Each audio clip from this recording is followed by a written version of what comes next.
Yo guys, sejak pakai Samsung Galaxy S25 Ultra, gue jadi punya akses ke AI Gemini Advance yang di dalamnya ada satu fitur yang menurut gue di zaman yang serba AI ini tetap bikin mind blowing setiap kali digunakan. Gemini Live. Gemini Live itu adalah fitur di aplikasi Gemini yang bikin obrolan sama AI Google jadi lebih seru dan kayak ngobrol sama orang beneran. Jadi bukan cuma sekedar ngetik-ngetik aja, tapi bisa ngomong langsung dan AI-nya juga jawabnya pakai suara.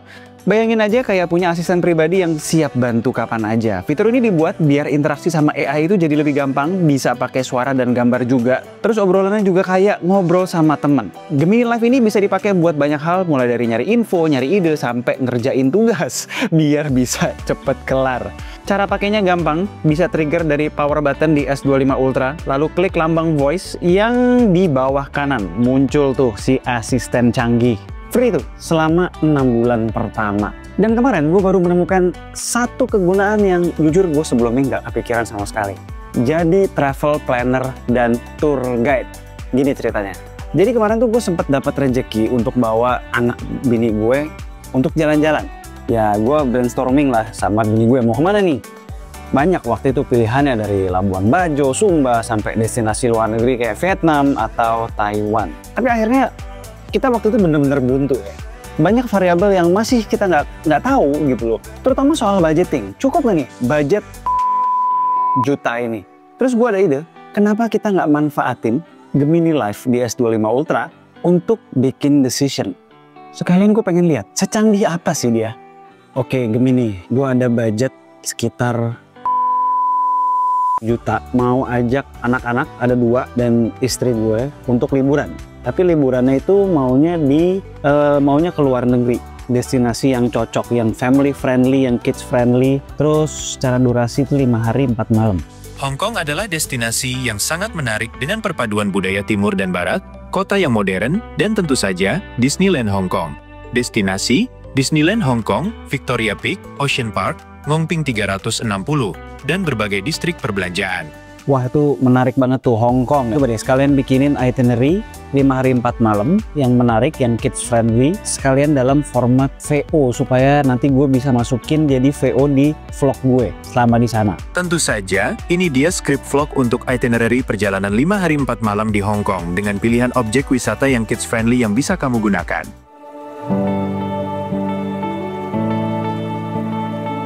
Inilah kisah perjalanan keluarga Alessa, sang ayah, Sofia, sang bunda, serta 2 putri ceria mereka, Kalila dan Kaluna, saat mereka menjelajahi Hong Kong selama 5 hari 4 malam.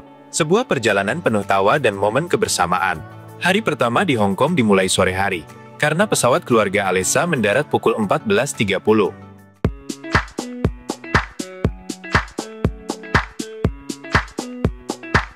Sampai guys di Hong Kong. Kita ke city-nya naik apa ya? Naik taksi atau naik train? Naik MTR?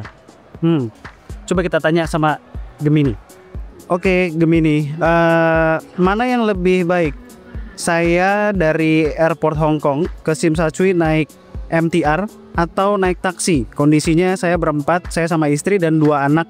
Dengan keluarga ya, MTR memang pilihan yang cepat dan terjangkau. Tapi kalau bawa banyak koper dan anak-anak, taksi bisa lebih nyaman. Ya, kita ikutin aja lah suggestion dari si Gemini ya. Kita naik taksi. Ya logis sih, karena gue kan berempat. Sekalian naik taksi itu kalau nggak salah di sini bisa lebih lihat pemandangan kotanya juga gitu loh. Dengan semangat yang tak surut, setibanya di hotel mereka di Pratt Avenue, mereka bersiap untuk langsung menuju ikon kota, Victoria Peak. Perjalanan dengan Peak Tram yang unik menjadi awal petualangan mereka. Sesampainya di puncak, pemandangan kota Hong Kong yang gemerlap langsung menyambut. Keluarga Alessa menikmati momen ini, mengabadikan keindahan kota dari ketinggian. Di video ini, gedung yang paling tinggi yang mana? Gedung tertinggi di video ini adalah International Commerce Center, ICC. Tingginya sekitar 484 meter dan punya 118 lantai. Makan malam kemudian dinikmati di salah satu restoran lokal di sekitar area tersebut, sebelum mereka kembali ke hotel untuk beristirahat, menyimpan energi untuk petualangan esok hari.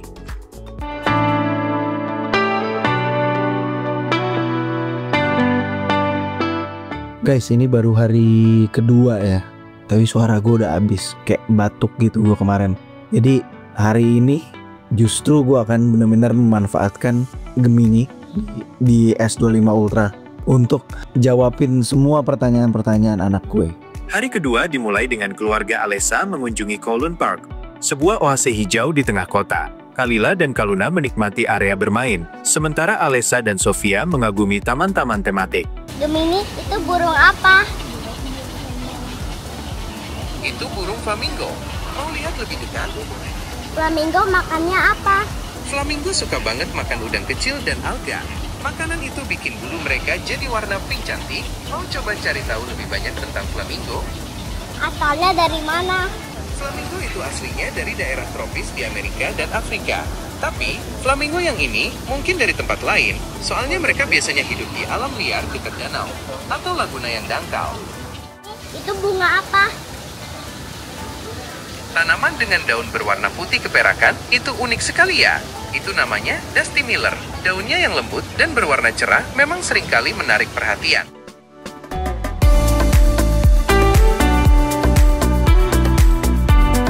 Setelah itu, mereka menuju Harbor City, melihat-lihat berbagai macam toko dan menikmati suasana pusat perbelanjaan yang ramai.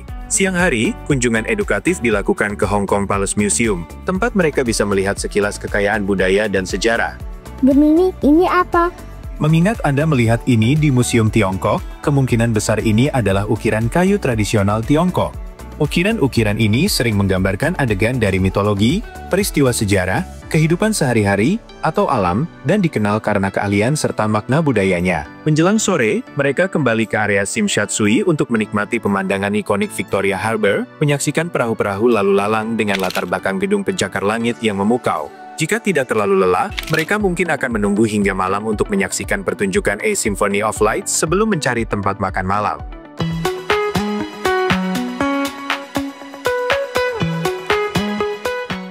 Oke, hari ketiga guys, suara gue masih ambis. Jadi hari ini yang bakalan banyak ngoceh Kalila dan Gemini S25 Ultra. Let's go. Oh ya, mau ke Disneyland. Seru guys. Kamu belajar ayah. Ayah nanti nggak bisa ini dong.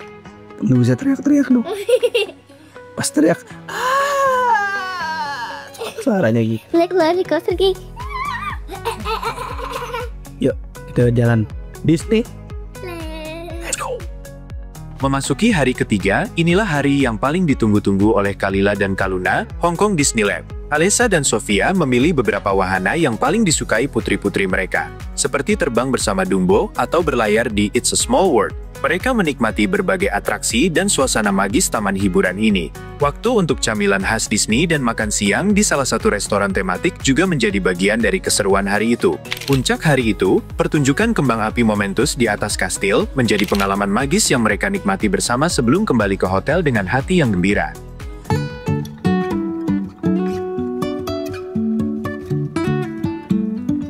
Hari keempat membawa keluarga Alessa menjelajahi keindahan Pulau Lantau. Perjalanan dimulai dengan pengalaman naik kereta gantung Ngongping 360. Dari ketinggian, mereka menikmati pemandangan pegunungan hijau dan birunya laut, dengan patung Tiantan Buddha yang megah terlihat dari kejauhan. Setibanya di Ngongping Village, mereka menikmati suasana desa tematik, sebelum akhirnya menapaki anak tangga menuju Big Buddha. Kalila dan Kaluna tampak takjub dengan kemegahan patung tersebut. Ayah, patung Buddha ini dibuat berapa lama? Bentar ya. Ayah coba inget-inget dulu. Gemini. Patung Buddha ini dibuat berapa lama? Patung Buddha Tiantan ini memang sangat mengagumkan. Butuh waktu sekitar 12 tahun untuk membangunnya loh. Pembangunannya dimulai dari tahun 1981 dan selesai pada tahun 1993. Kalila, ayah baru inget 12 tahun bikinnya. 12 tahun, lama ya? Pinter nggak ya?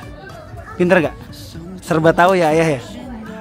Kunjungan dilanjutkan ke Pauline Monastery, memberikan kesempatan bagi Alessa dan Sofia untuk memperkenalkan sedikit budaya kepada putri-putri mereka. Setelah kembali ke kota, malam harinya mereka merasakan suasana Hong Kong yang berbeda dengan berjalan-jalan di Mongkok, melihat keramaian dan berbagai toko unik, dilanjutkan dengan mengunjungi salah satu night market yang terkenal, mencicipi jajanan lokal dan mencari oleh-oleh menarik.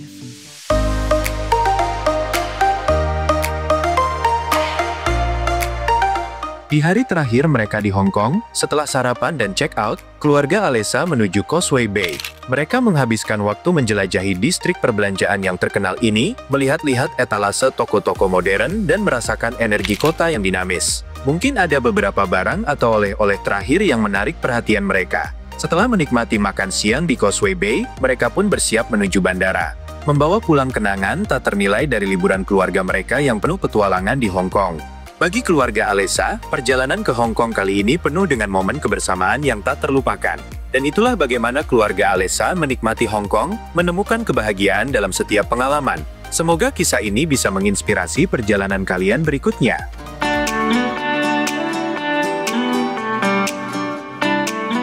Sebagai seorang traveler yang jarang banget pakai jasa tour guide dari zaman dulu atau travel agent, gue tuh sangat-sangat happy dengan apa yang bisa gue dapetin dari Gemini Life. Bener-bener dia bikinin gue dan keluarga itinerary liburan yang spot on. Sesuai dengan batasan budget, sesuai dengan parameter-parameter requirement yang gue minta, sampai bikinin itinerary tersebut menjadi sebuah narasi VO untuk sebuah video vlog yang menurut gue ya cukup memorable untuk disimpan. Gue encourage kalian untuk mencoba menggunakan Gemini Life ini untuk apapun yang ya kalian pikirkan. Misalnya ada ide apa dan butuh bantuan sebuah AI chatbot yang canggih kayak begini, ini Gemini Life sih top abis ya. Mungkin kalian punya cerita sendiri apa aja yang pernah kalian dapatkan dengan menggunakan Gemini Life. Ada experience apa yang kalian merasa kebantu gitu, boleh share di kolom komentar di bawah. Oh ya, tambahan nih, selain Gemini Life, AI yang kepake banget di S25 Ultra adanya di galeri. Nomor satunya yang pasti object eraser yang terhandal di seantero jagat smartphone. Kita tuh foto-foto kayak nggak perlu nungguin sepi gitu. Background rame, hajar aja. Pasti bisa hilang tuh crowd dan rapih juga. Objek wisata seolah milik sendirilah.